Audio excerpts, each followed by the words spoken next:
very good evening to everyone watching. Thank you for joining us again tonight on the Evening Review. My name is Fillemon Shikomba, your host. Tonight on the show we are joined by Fillemon Shikomba. He's been very active in the Swapo Party Youth League structures. He's a trained lawyer and he's based in the USA. He is probably the only person within the ruling party that has been pretty vocal about the issue of the same-sex marriage ruling that was made by the Supreme Court recently. And we are having him on the platform tonight to tap from his views on the issue. Fillemon, thank you for making time. Thank you so much, Toivo, for this opportunity to contribute to this very important topic. Wonderful. Like I said in my introduction, it looks like you are the only person within the ruling party that I've really seen speaking publicly and being very vocal on this subject. Maybe give me your overall view first of that ruling. Following the conversation from home as a human rights professional, as a legal professional who understands the law, the Supreme Court ruling simply provides a direction for our country in terms of inclusivity. It allows for same-sex marriage people, for LGBTQ people to be recognized, for their union to be recognized in Namibia, those who got married abroad. And this has no bearing on the current position of the Namibian nation in terms of culture, tradition, and religion.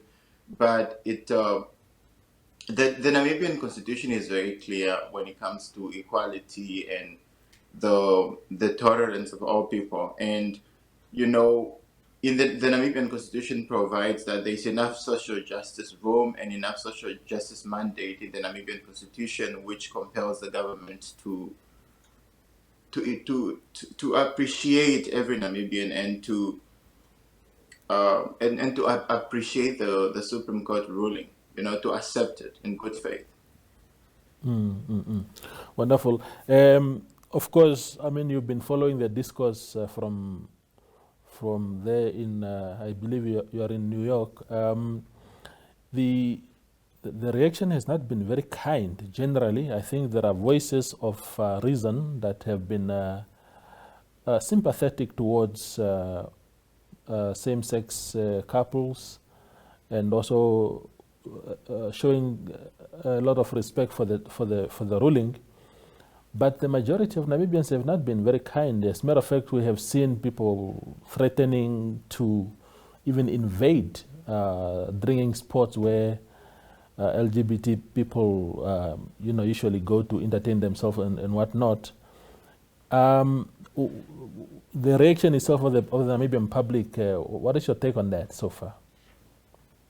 Yeah, I am very concerned that the Namibian public is having that position, but also knowing my country and the majority of the Namibian people, I know them to be very tolerant people and accepting people and accommodating people. And I think much of the progress that we've witnessed in our country is as a result of the quality of citizens that we have. People who love their neighbors as they love themselves. I was able to have a conversation with the ambassador when I visited Washington, D.C., Ambassador Mensah. We were able to agree to disagree. She shares the same position as the majority of the Namibian people.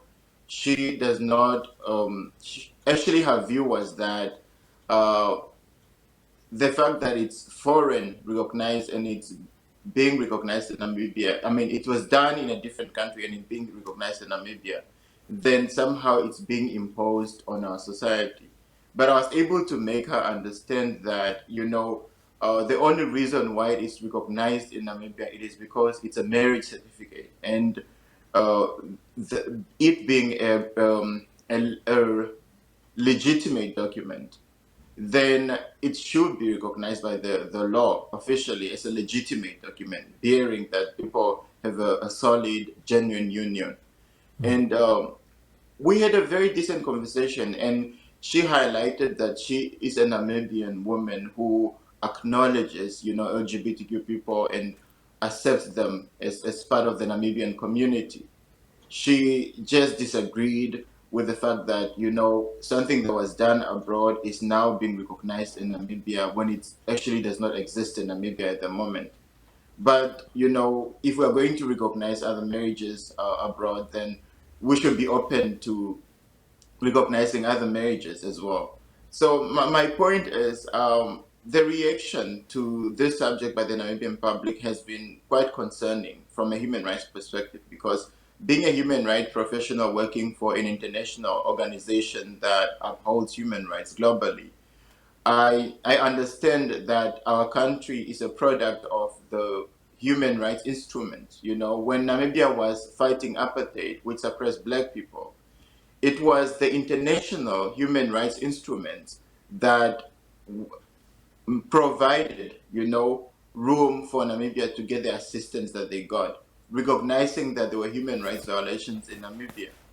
But also Namibia is party to international human rights instruments under the International Declaration of Human Rights and other mechanisms provided for by the African Union. And by that, Namibia is bounded to report on the progress of the human rights situation in the country. So we cannot necessarily say that we are going to exclude, any Namibian on the basis of sexuality. So it's a very sad situation that we find ourselves in as a nation, because knowing ourselves and knowing that these people are our brothers, these people are our children, these people are our parents. There are people who are LGBTQ and are married, in a heterosexual way, and they have children. They are, living, in falsehood, and that's why we have so many issues happening in our society, because we actually did not open up this space for people to live authentically. I think it's very important for the Namibian public to understand that recognizing other people and people that are different is not a takeaway from our society, but it's actually going to contribute to our society positively. So what the ruling party has done over the past couple of days, Fillemon, as you would know, is that it tried now to, I suppose, fix the loopholes within the domestic law so that marriages that are solemnized abroad do not just get recognition in Namibia automatically, but that they must comply also with the definition of spouse, for example. Because spouse elsewhere, maybe in those jurisdictions, spouse could mean just someone married to someone, whether same sex or heterosexual. But they now want to confine it strictly to heterosexuals only. This is, and the party has pronounced itself strongly on that, and it has directed government actually to expedite that process of clearly defining that term. What did you make of that? As a Swapo member, I am a Swapo member that appeals to all voters, including LGBTQ voters. Those are people that are responsible for the progress of our party. We are supposed to be a party that embraces all people. And the greatest, and the main objective, especially in a time lining up to the election, should actually be to making sure that every vote counts. As somebody who is from the ruling party, my very wish is that the ruling party embraces every Namibian and should be data of every vote from each and every Namibian by affording, a diverse group of Namibian all the protections necessary. But is leading to this debate is not an actual sense of any logic. It's actually politics. People are allowing politics to be the binding principle.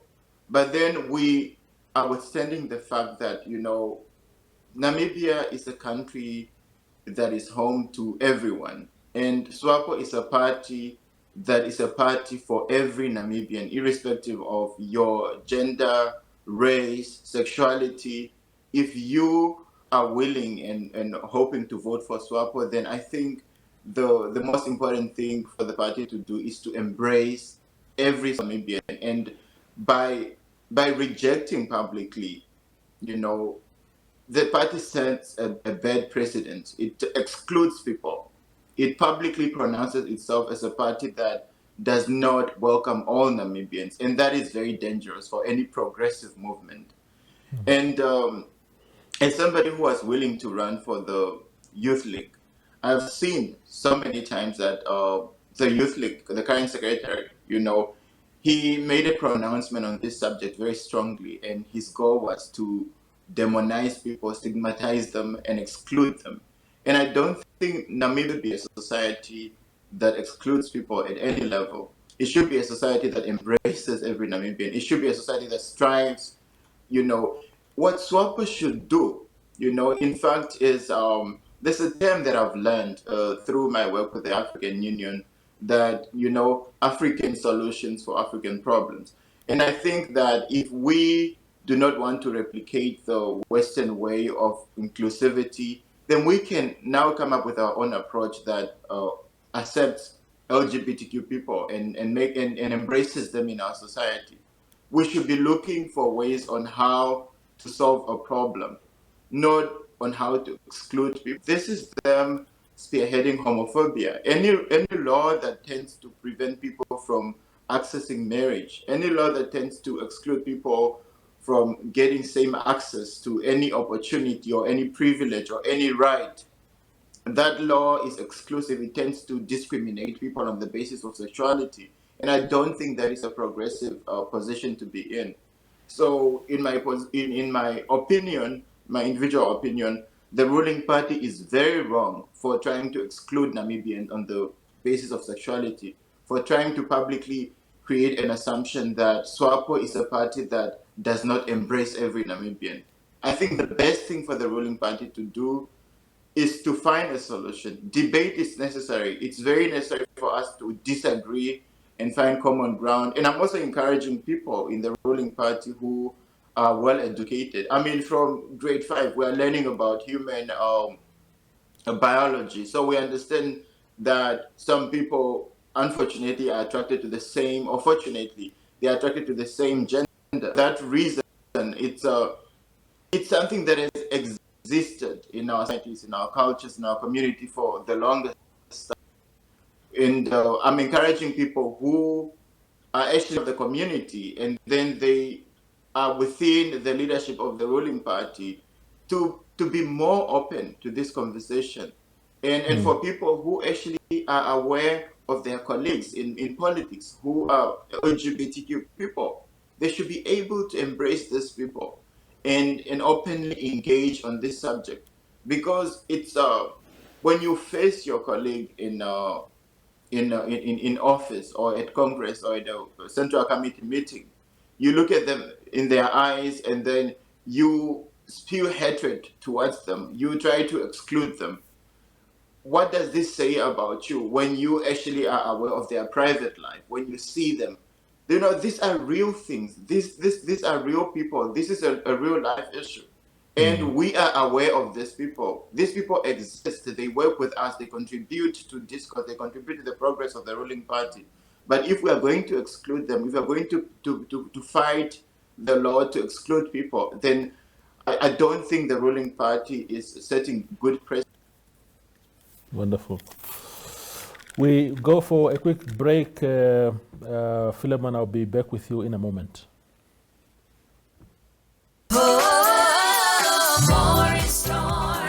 Get real value for your money at WB. Grab 750 gram Ellis Brown creamer for $41.99. Wake up to 250 gram Recoffee for just $39.99. Get 2 kilogram Real Good mixed chicken for $86.99. Stock up with 500 gram Bacomo cornflakes for $32.99 and grab 1 liter Clover New Mel for just $17.99. Now that's real value at WB. We care.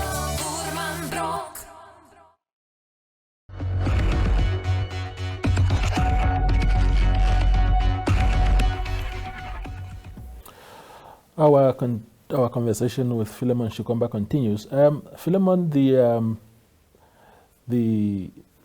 I mean, some people would argue that it's that there are people within Swapo or even government itself that would like to speak out in the manner that you are doing, tweeting and coming on a platform like this, because people would assume it's because you are far away from the country, you are in the USA.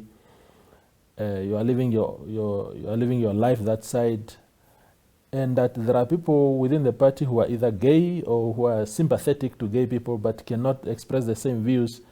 Do you think that there's an element of muzzling views or some sort of consequences if people spoke up in the manner that you do? You know, what I could actually speak to in terms of, you know, me being, I would acknowledge the fact that I am away from home. I have more of opportunity and liberty to express myself, you know, but also because of the way I established myself in my career, I don't have any limitations to censor my voice at any level, but also the makings of me as a person. I am a very objective person and I like to give objective views. And I will implore that young people, you know, the likes of Emma and Patience and Max Kachimone, who are in parliament, who are in fact aware of how the world is today and who understand the value of upholding human rights, should speak up more. You know, I know Patience Maswa to be a very unconventional young person in parliament, and I expected her to openly engage on difficult position, which is why I like to criticize. I think she has a lot of potential, and she always takes the unconventional route. But the point is, I complain. A friend of mine, lawyer Kandila Momo, said something on Twitter in line of people who are actually part of the LGBT communities are failing, you know, the system by not speaking up. And I completely understand, you know, a situation like that, because, you know, a lot of people are suppressed by the system, because once you speak up or once you become too objective and not political, then somehow you tend to lose your position. I think we should put objectivity above politics. I think we should learn to reason with clarity, you know. And like something that I said recently is that, you know, if you are leaning towards, you know, if you know, whatever you stand for, even if you stand alone, for as long as it's right, you are doing the right thing, you know. And I honestly believe that a lot of people should, you know, open themselves up to difficult conversation, because by having more difficult conversation and by engaging more openly with difficult subjects, that is the only way our society can move forward. That is the only way we can bring about much needed change. Yeah. You had also said on Twitter recently, I follow you as you would imagine. You insinuated that the president, President Hage Geingob, that somehow he's just caught up in this web, but as a person, you seem to think he's open-minded, and that maybe his hand is just being tweaked by those surrounding him because they are in the majority. But independently, you think that he would have been more kinder towards same-sex marriages and this issue. If you can expand on that, what your thought process was on that. I know the president on a personal level, and I am an avid supporter of his, inclusivity vision for Namibia. He wanted to build a Namibian house where every Namibian should feel equal, and I feel like the president has made it very clear in one of the speeches that I believe this Namibian Sun newspaper published. And the president said that in his proverbial Namibian house, there is no room for laws that discriminate on anyone on the basis of gender, race, tribe, or sexuality. And I think that is the true making of our president. I know him on a personal level, and I know him to be a president who loves all Namibian people, irrespective of your tribe, your race, your sexuality. For as long as you are a Namibian person, I believe that President Hage Geingob has a vision to lead and include every Namibian person. And I think the current political atmosphere would not really allow the president to express himself as an individual, but to follow the majority political position of the ruling party, which unfortunately does not necessarily agree with his personal view. There are often times when you can have your own personal views, but when you are in a room filled with a majority voice, there are times when people should come together collectively and speak in one voice, where what you personally think wouldn't count. But I'm also expecting that the president, being the authority of our country, he is in a very special position to proclaim that Namibia is a country that should tolerate every Namibian person. Because what I know him to be is a statesman of character who embraces everyone. And I think he should make a stance as a president of the Namibian nation to say that Namibia is a country that tolerates every Namibian citizen, that provides equal space and equal opportunity and equal access to every single Namibian. I think every good leader should have, the authority to make a very clear position on the direction of the country. Yeah. And I think should he make his position more audaciously, then perhaps that will change the trajectory of our country when it comes to this subject. Yeah, I mean, a lot of people are saying that the president is outgoing anyways.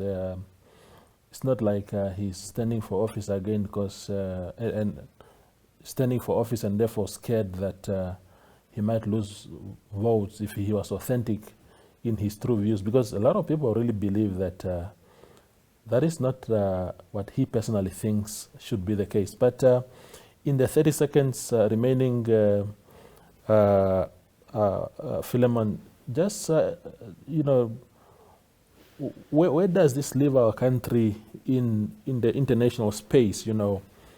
For the longest of times, we were perceived to be a progressive country. Of course, progressive can be defined from different angles. Progressive could mean that we are liberal, or could mean that we are staunch traditionalists who are holding on to our traditional identity and not allow what many people think is a very un-African situation of homosexuality. But where does it leave us in the international space going forward, in your view, briefly? I have been to so many countries, and I studied in Russia, I studied here in the US, and then I worked in Tanzania. Of all the places I've been, I was always so proud to say I am from Namibia. And that is because of the progress that our country has made on the African continent and in the world. Namibia is known to be a very stable country politically, with a stable democracy and a very decent economy.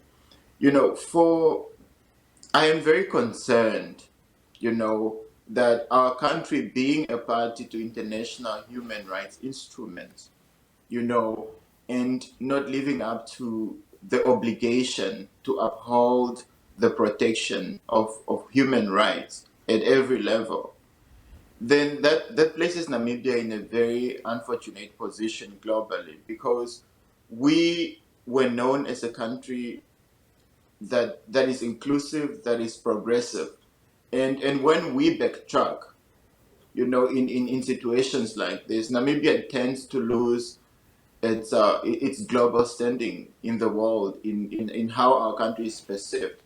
Because countries like Botswana, countries like South Africa have outgrown, traditional laws that, castigated people of the same sex relationship. And their countries are going forward. They encountered difficult debates like this, and they evolved. And I'm expecting that, the very much outcome, the very end of this debate will be that we'll all come together and find common ground, that, we are all Namibian. At the very end of the day, irrespective of our tribes, irrespective of our color, irrespective of our sexualities, we are all one Namibia, one nation, as the popular saying goes. I hope that will be the outcome of the debate. And just to conclude, I am hoping that, members of parliament, especially parliamentarians who attended conferences abroad in different countries, and who studied abroad in various countries and were able to learn about human rights, whether in Europe or in America or in South Africa, I am hoping that they will be more open to engaging on this subject. That people who actually see value in upholding human rights will take up space and be at the forefront, and not shy away from speaking up in parliament. Yeah. It will make more sense when a debate is balanced. But when we allow the voices of people like Minister Jerry Ekanjo Yeah. to be the loudest, we silence the voices of reason. Namibia is a country that has space for every Namibian. And I think that is the country that we should all strive for, a country that has room for every Namibian. Absolutely. Fire, thank you very much for your time. I know that I woke you up very early there in the USA to really be on my platform tonight. So we thank you very much for your time. Thank you so much. Toivo, I am always very thankful for the opportunity to share on this platform. I can now go to work. It's a bit late here. You can now go to work. Late. Yeah. Yeah, thank you for All right. sacrificing. Yeah, that was tonight's show with Fillemon Shikomba. He's based in the USA, and he works in the international human rights space, just sharing his perspectives on the discourse about same-sex marriages in the country. Thank you for watching.